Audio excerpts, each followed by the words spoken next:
Hi, I'm Katie from What Katie Did and welcome back. Today I'm going to tell you a little bit about our Cathedral Boned Bra. The 1950s was a very innovative time for lingerie and bras in particular.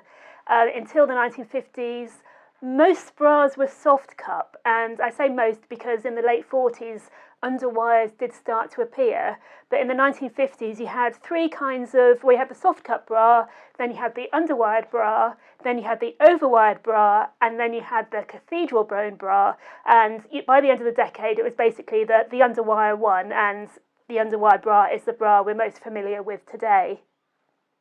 Back in the 1950s, there were only really three cup sizes. So they used to make bras in B, C and D. And if you were smaller than that, then you'd use padding. Falsies or, bra pads were incredibly popular.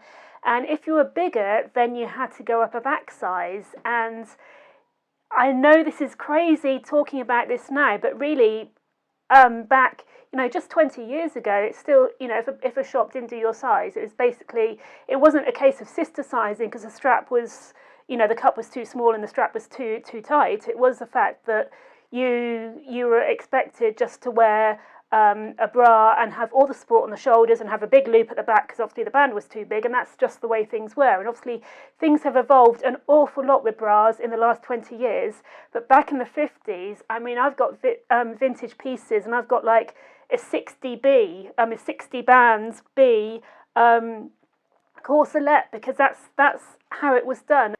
I still really feel for friends who I was growing up with in the late 80s and early 90s with bigger cup sizes, and they were like forced to go and spend £60 or $90 on a bra simply because there was nothing else out there, and they had to go to a specialist shop and spend an awful lot of money when I could go to a high street store and get something for like £15 or $20. So I'm just thankful that things have changed and evolved over the last 20 years. So back to the Cathedral Bra. We're the only vintage-inspired lingerie brand making the Cathedral Bra, and I find that quite interesting because when you do look at larger cup sizes, things like the Goddess brands, if you look at their strapless bras, they do incorporate cathedral-style boning, and the cathedral-style boning is two vertical bones on the cup, and there you can see them here on this vintage piece. And when your breast is in there, they support the breast and add support and shape the breast. And yes, they are comfortable. You might not think it's very comfortable to have two bits of bone over your breast, but yes, they are. And as I just said, they are still used by some brands. So they haven't disappeared completely, but they haven't, in the vintage world, it's really, we're the only ones who have gone back to recreate this design.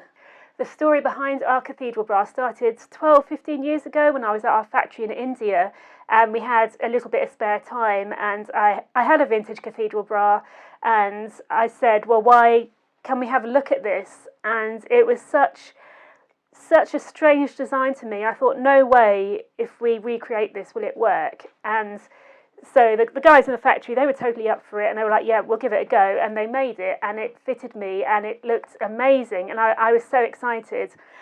Back then, I was still very pedantic about using vintage grading rules.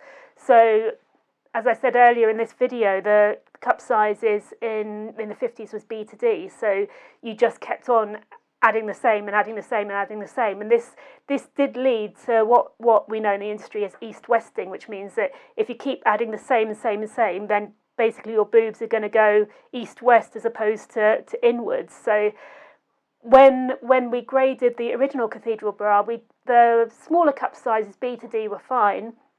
With the larger cup sizes, the fit wasn't so great, and we were east-westing, and for a few years we cut down on the size range because I really wasn't happy with the fit. What was acceptable to me in the early days of the company fit-wise is certainly not acceptable to me today. So I try and keep on evolving and keeping things better. So with the Cathedral Bra, it was on our hit list for 3 or 4 years to redo it, to make it a better fit on larger cup sizes. And I know it was frustrating for you guys for a couple of years because we had a very limited size range in our existing Cathedral Bra, and you guys were saying, so what's happening with the bigger cups? And we were like, oh, we're working on it, and these things just take time. And we did sample 2017, I think, or maybe 2008. It was when Terry and me went to the factory a couple of years ago. We were working on it, and in the end, Terry and Siddharaj, who basically, Terry's our designer and Siddharaj oversees the factory floor, they were kind of tearing their hair out about it, and they gave up, and everything was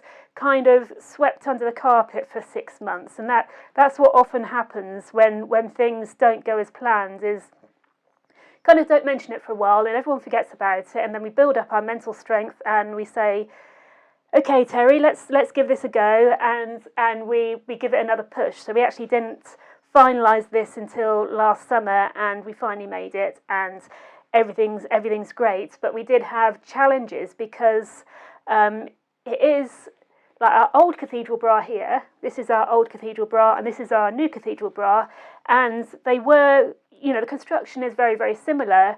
And when you've got a factory making a Cathedral Bra for 10 years and you then give them a new pattern for a new Cathedral Bra, they've been used to making it the old way, and because they can't see the fit or know the improving fit, they're quite resistant to change. So we had with a machinist, it took a while to get them to learn how to do the new one, and we finally made it, and the improved fit, especially on the larger bust, is amazing. I'll just show you the quick difference this is the original piece here. So most Cathedral Bras in the 50s were strapless, and this is going back to the fit that was acceptable in the 50s. They really don't work. I mean, we tried to shoot one on Chloe Anna Marie earlier this year or late last year, and we put all my vintage pieces on her, and all my vintage pieces are tiny. Like, this is a 32, no cup size at all, 32, 33, but I guess you just had one cup size and padded or squished. I don't know what you did, but we tried several on her, and we padded and we squished, and I swear we got like one picture we could use for the magazine, and it wasn't great at all. So I mean, the fit of these bras in the 50s wasn't acceptable to what we expect today.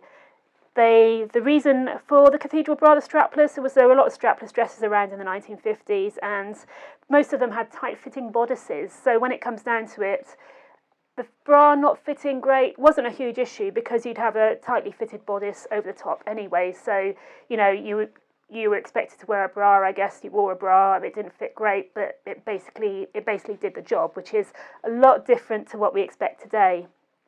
But looking at the boning, you can see here that when it's flat, the bones go into a V at the top, which is where the cathedral comes from, cathedral boning. So it's like a cathedral spire. So you can see inside there, they go to the top. And of course, when your breast tissue goes in there, it squishes it out. So the bones actually go either side of the breast and support the breast. Now, with our original version, the placement of the bones was very straight up and down. So you can see it there, and it doesn't go into that cathedral V shape. So when you put the breast in there, yes, it does work, and it did work on smaller cup sizes, but with the larger cup sizes, it didn't add anything. It didn't add the support needed, and it didn't have a really great shape. So that is why we really needed to change the whole cup design. And with our new bra here, you can see right along the side that on the mannequin, the outer wire, it really goes around the outside of your breast and coax and shapes it and supports it, as opposed to just being, squishing a bit in the middle. So that is one of the things we've worked on, and it's one of those things which is often invisible. And when you look at something on a website, when you look on a picture on a website, you're like, well, that looks fine, and you don't realise the changes, and you don't realise how much work goes into it. And with bras, it is like literally millimetre to millimetre. The changes can really make all the difference. One of the things I really love about the Cathedral Bra is the shape it gives, and it's kind of, I always refer to it as a reverse ski slope, although that really makes no sense at all, because on the bottom of the bust is flat, and then you've got the rounded bit at the top. And to explain it, I always think about 60s Playboy bunnies when you think about their outfits, the one pieces they used to wear. It was always, you know, straight up to the bust, sticking out a little bit, and then you'd have the scoop over the top. And when you think about evening gowns in the 1950s, that's the shape they tended to have. It was the shape, the top, the bodice, you know, straight up, and then the boobs over the top. And I found that a really sexy shape, and it's a very 50s shape, and it's a complete alternative to the bullet bra, which of course is, you know, totally pointy up and down. The other thing I really like about it is it has a very low front. So I'm wearing one here. I've made my top slightly lower than I'd normally wear it, but you can see here that you can wear a very low neckline with this, and the bra won't show at all, which is, again, very, very unusual when it comes to vintage bras. If you've got our bullet bra, you'll know that it finishes quite high up, and there's certain things you can't wear it with. And the same with underwire bras, but this one, it really is really, really low, so it still gives you that really nice 50s shape, but it does allow you to wear low-cut tops. Our classic Cathedral Bra is part of our retro lingerie range, and we've got a retro lingerie range which puts all our bits and pieces in which don't have a full collection.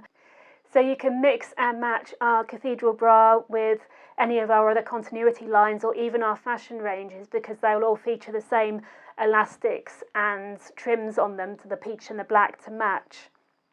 So it's a case of, if you don't like a particular piece from one of our collections, then you can mix and match with another piece, and it will still look great together.